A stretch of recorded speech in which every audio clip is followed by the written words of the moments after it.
بسم اللہ الرحمن الرحیم الحمد للہ والصلاة علی رسول اللہ اما بعد۔ آج کی ویڈیو بہت امپورٹنٹ ٹاپک پر ہے، شعبان کے مہینے کی فضیلت، شب برات کی حقیقت و ریالٹی، اس رات میں کرنے کے کام، 15ویں شعبان کے روزے کی شرعی حیثیت و اسٹیٹس، رانگ پریکٹسز، بدعت و خرافات جن سے بچنا ضروری ہے، ان تمام چیزوں پر آج کی اس ویڈیو میں قرآن و حدیث کی روشنی میں ہم ڈسکس کریں گے اور ان تمام چیزوں کو کلیئریفائی کریں گے۔ اخیر تک ویڈیو میں بنے رہیں۔ شعبان کا مہینہ اسلامک کیلنڈر کے اکارڈنگ 8واں نمبر پر آتا ہے، اس کے بعد رمضان المبارک کا مہینہ آتا ہے۔ شعبان از دا پریپریشن فیز فار رمضان۔ دراصل شعبان کا مہینہ یہ رمضان کی تیاری کا مہینہ ہے۔ حضور صلی اللہ علیہ وسلم کے شعبان کے مہینے میں کچھ اسپیشل پریکٹسز یعنی خاص معمولات تھے۔ ایک معمول یہ تھا کہ اللہ کے نبی صلی اللہ علیہ وسلم جب رجب اور شعبان کا چاند دیکھتے تبھی سے اللہ کے نبی دعا فرمایا کرتے تھے، اللہم بارک لنا فی رجب و شعبان وبلغنا رمضان۔ اے اللہ، رجب اور شعبان کے مہینے میں ہمارے لیے برکت عطا فرما اور ہمیں رمضان تک پہنچا دے، یعنی ہماری زندگی میں اتنی درازگی عطا فرما کہ ہم رمضان تک پہنچ جائے، رمضان کی سعادتوں سے اور برکتوں سے بہرہ مند ہو سکے۔ اس لیے ہمیں بھی اور آپ کو بھی رجب اور شعبان کے مہینے میں یہ دعائیں پڑھتے رہنی چاہیے، یہ دعائیں کرتے رہنی چاہیے، اللہم بارک لنا فی رجب و شعبان وبلغنا رمضان۔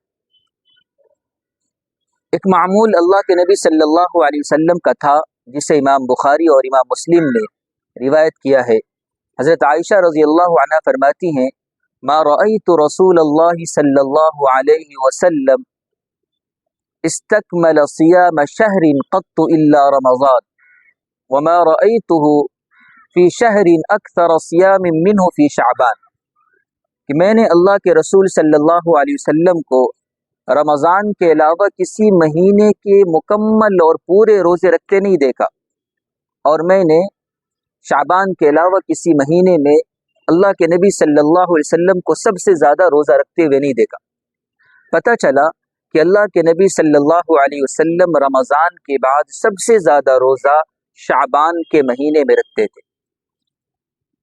شعبان کا روزہ نہ تو فرض ہے، نہ واجب ہے، نہ کوئی اس کی تعداد متعین ہے، نہ کوئی دن مخصوص ہے، بلکہ اللہ تبارک و تعالیٰ کی طرف سے شعبان کے مہینے میں جب بھی توفیق ملے ہمیں اور آپ کو روزہ رکھنا چاہیے۔ خاص طور سے وہ خواتین جن کے رمضان کے روزے نسوانی مجبوری یعنی لیڈیز پرابلمز کی وجہ سے چھوٹ گئے ہوں، انہیں شعبان کے مہینے میں ان روزوں کی قضا کر لینی چاہیے۔ حضرت عائشہ رضی اللہ عنہ فرماتی ہیں، كان يكون علي الصوم من رمضان فما استطيع ان اقضي الا في شعبان، کہ نسوانی مجبوری کی وجہ سے رمضان کے جو روزے چھوٹ جایا کرتے تھے میں شعبان میں رکھ لیا کرتی تھی۔ اس لیے خواتین کو بھی رمضان کے چھٹے ہوئے روزے شعبان کے اندر رکھ لینے چاہیے۔ شعبان کے اندر ایک مبارک رات ہے جسے شب برات کہتے ہیں۔ بعض لوگوں کا یہ خیال ہے کہ شب برات کا ثبوت قرآن اور حدیث سے نہیں ہے، اس رات کے اندر جاگنا، عبادت کرنا بے بنیاد ہے۔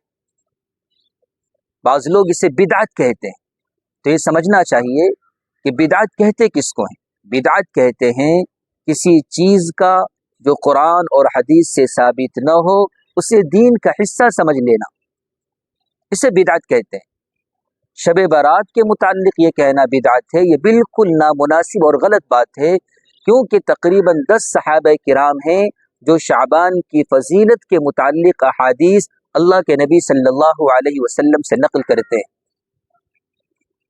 یہ احادیث گرچہ سنداً ضعیف ہے، لیکن حدیث کے اسکالرز کا اس بات پر اجماع ہے، ایگری ہے، اتفاق ہے کہ اگر کوئی حدیث سنداً کمزور ہو اور اس کو روایت کرنے والے اس کے نیریٹرز کئی ایک ہوں تو حدیث کی ویکنیس ختم ہو جاتی ہے اور وہ حدیث معمول بھی اور ایکسیپٹیبل ہوتی ہے۔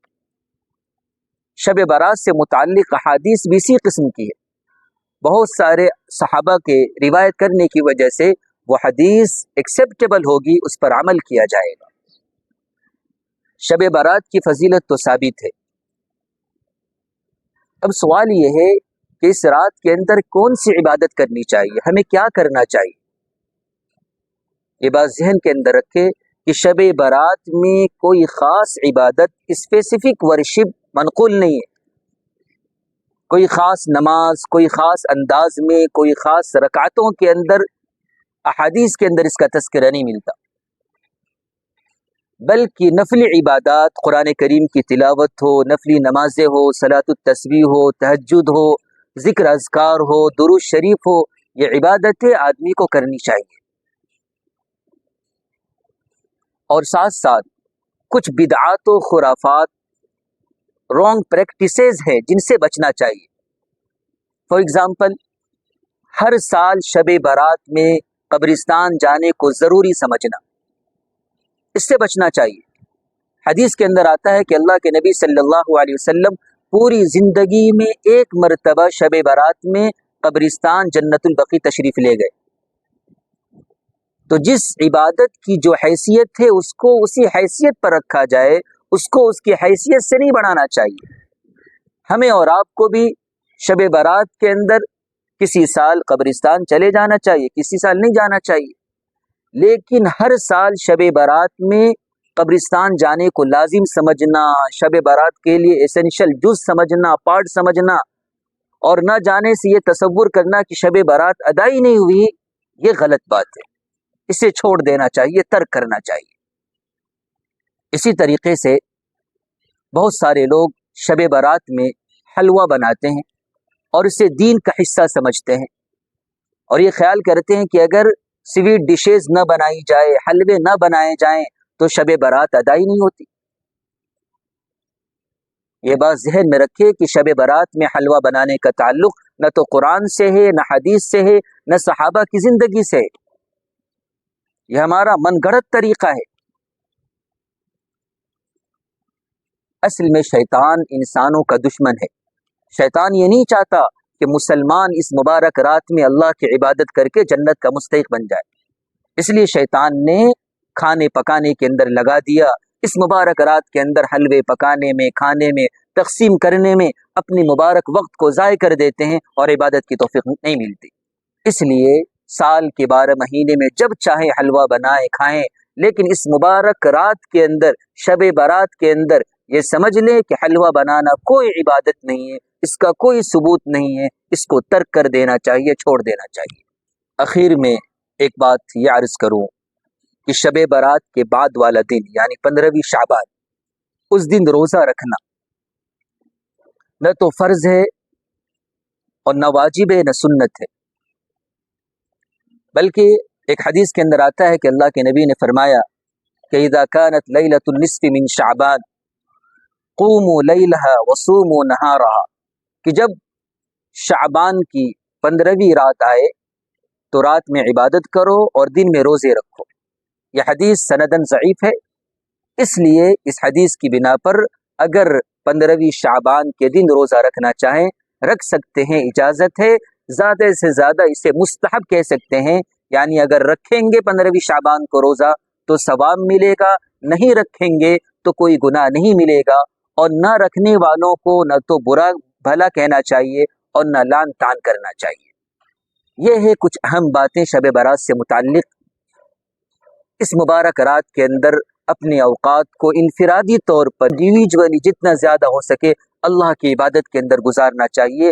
خرافات سے، بدعات و رسومات سے، رانگ پریکٹسز سے اپنے آپ کو دور رکھنا چاہیے، آتش بازی سے، حلوے پراٹھے سے، قبرستان میں جماعت کی شکل میں جانے سے، اسپیشل گیدرنگ کرنے سے، ان تمام چیزوں سے اپنے آپ کو دور رکھ کے تنہائی کے اندر اللہ کی طرف متوجہ ہو کر اپنے لیے، امت مسلمہ کے لیے دعائیں کرے اور اس طرح شب برات گزارے، سنت کے مطابق گزارے، تو ہمارے لیے یہ رات مبارک ہوگی۔